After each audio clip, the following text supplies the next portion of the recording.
Hello everyone, এটা হচ্ছে আমার আরেকটা ছোট্ট মিনি ভ্লগ।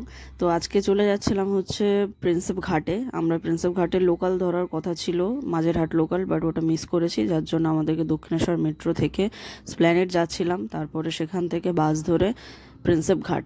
তো সবাই এখানে দেখতে পাচ্ছ দৌড়াদৌড়ি করছে মেট্রোতে ওঠার জন্যে নয়, সিট নেওয়ার জন্যে। যাই হোক, আমরা প্রিন্সেপ ঘাটে পৌঁছে গেছিলাম প্রায় ধরে নাও এরকম 11টা সাড়ে 11টার দিকে। আর যারা মিউজিক ভিডিও শ্যুট করবে তারা অনেক আগে পৌঁছে গেছিলো, রাত প্রায় 10টার আগেই পৌঁছে গেছে। তা মিউজিক ভিডিও যারা শ্যুট করবে এবং মেকআপ আর্টিস্ট যে ছিল তারা অলরেডি মেকআপ টেকআপ শুরু করে দিয়েছিল। আমরা তার কিছুক্ষণ আগেই ঢুকেছি। তো গিয়ে ক্যামেরা সেট করে নিয়েছিলাম এই ছোট্ট ট্রাইপডটার সাথে। পিছনে যে দাদাটা দাঁড়িয়ে আছো সেই দাদাটারই এই ট্রাইপডটা, ছোট্ট মিনি ট্রাইপডটা। অরিজিতা এখানে পোস্টোস দিয়ে নিচ্ছে হালকা ফুলকা। তারপরে আমরা লোকেশন এক্সপ্লোর করতে করতে কোন ধারে প্রথম শ্যুটটা হবে, প্রথমে এটা শ্যুট করা হবে, তা প্রথমের ঘাটের দিকে এলাম। সেখানে দেখি বান বলছি ভাটার জন্যে ওই যে ওখানে পুরো মাটির স্তরটা জমে আছে, তো সেখানে শ্যুট হলো না। দেন আমরা আরেকটা সেকেন্ড ঘাটে গেলাম। ওখানে গিয়ে লোকেশনটা তাও ভালো লাগছিল, কারণ আরও বোট টোটগুলো বেশি ওইখানটায় ছিল। তো তারপরে আস্তে আস্তে শ্যুটগুলো শুরু করলাম। অনেকক্ষণ সময় লাগছিল, বিকজ একজনকে সামনে ফ্রেমে প্রথমে বসিয়ে তারপর দেখছিলাম কীরকম কি ব্রিজটা আসছে, প্লাস আউটপুটটা কেমন সামনে আসছে।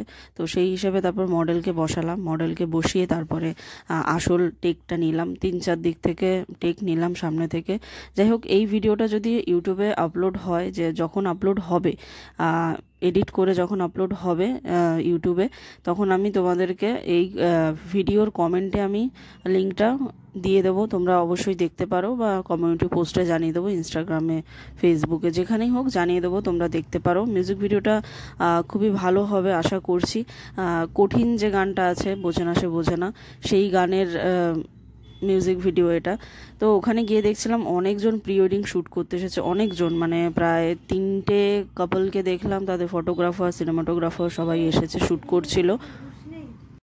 আর গতকাল ভাই প্রচণ্ড গরম ছিল, প্রচণ্ড গরম, মানে এখনই গরম পড়ে গেছে। আমার সেই 2023-এর কথা মনে পড়ে যাচ্ছে, এতটা গরম পড়ে গেছে। তো আমি জানি না পরবর্তীতে কি হবে, পরবর্তীতে যখন আউটডোর শ্যুট হবে তখন আমাদের অবস্থা কি হতে চলেছে। তো আমি কালকের মধ্যেই আর কি স্ট্যাটাসে দিয়ে দিয়েছিলাম যে আজকের এই কাজ হচ্ছে।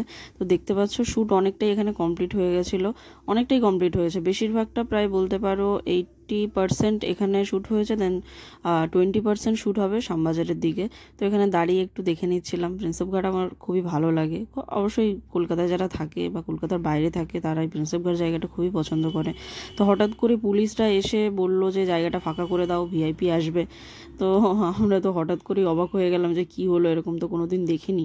তো বললো যে তাড়াতাড়ি ফাঁকা করো, তাড়াতাড়ি ফাঁকা করো। তাই আমরা তাড়াহুড়ো করে সবাই, ওখানে যারা উপস্থিত ছিল তারা সবাই আস্তে আস্তে বাইরের দিকে বেরিয়ে যাচ্ছিল। তারপরে আমরা দেন আবার প্রিন্সেপ ঘাট থেকে আবার বাস ধরে চলে এলাম ধর্মতলা মেট্রো, কারণ ওই টাইমটা কোনো ট্রেন অ্যাভেলেবেল ছিল না প্রিন্সেপ ঘাট থেকে।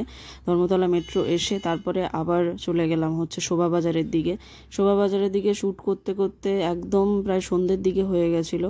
তো আমরা শোভাবাজারে ঠিক এই বাড়িটার এখানে শ্যুট করছিলাম। দেখো বিপজ্জনক বাড়ি, তাও আমরা এখানে এসে দাঁড়িয়ে ওরা মেকআপ টেকআপ সেট করছিল। দেন ওরা ড্রেস চেঞ্জ করার ওদের কথা ছিল, তার ড্রেস চেঞ্জ করছিল। আর এই দাদাটা আর আমরা সবাই মিলে হাসাহাসি করছিলাম যে বিপজ্জনক বাড়ি, অথচ আমরা এখানে দাঁড়িয়ে এসে শ্যুট করছি। হ্যাঁ, কি অদ্ভুত মানুষ, ওই যেখানে বারণ থাকে সেখানেই যায় না বারবার, সেটাই হয়েছে আমাদের সাথে। তো যাই হোক, একদম লাস্ট পার্ট, 2টো শট বাকি ছিল, একদম লাস্টের দিকে প্রায় সন্ধ্যের দিকে হতে যাচ্ছিল। দেখতে পাচ্ছ স্ট্রিটের লাইটও জ্বলে গেছে অনেকটা। তো শ্যুট টুট করে দেন ফিরলাম মেট্রোতে করে। আমি প্রচণ্ড টায়ার্ড হয়ে গেছিলাম, কারণ আগের দিন রাত্রে ঘুম খুবই কম হয়েছে। তারপর বাড়ি চলে এলাম আর কি। বাড়ি এসে চা খাচ্ছিলাম এবং চা খেতে খেতে ফাইল ট্রান্সফার করছিলাম ফোনে, যেহেতু পাঠাতে হবে তাদেরকে। তারপরে আরেকটা দাদার ফোন এলো, বললো যে কালকেও কাজ আছে। তো দেখা হচ্ছে কালকের একটা ছোট্ট মিনি ব্লগ।